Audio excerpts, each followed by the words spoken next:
जय श्री श्याम। दोस्तों ये देखिए बाबा श्याम की नगरी में बाबा श्याम का पीताम्बरी वस्त्र, बाबा श्याम का बाजा है, वो श्याम हो रहा है। और आज बाबा श्याम बसंत के रंग में रंगा हुआ है। बहुत ही सुंदर इस बसंत पंचमी पर बाबा श्याम के अद्भुत दर्शन सीधे लाइव है आपको लेकर बाबा श्याम।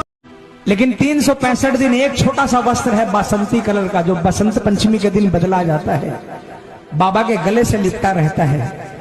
कहते हैं कि उस वस्त्र के अंदर में इतनी बड़ी ताकत होती है कि बांझ औरत की गोद में लाल खिला देता है, मरते हुए को जिंदगी दे देता है।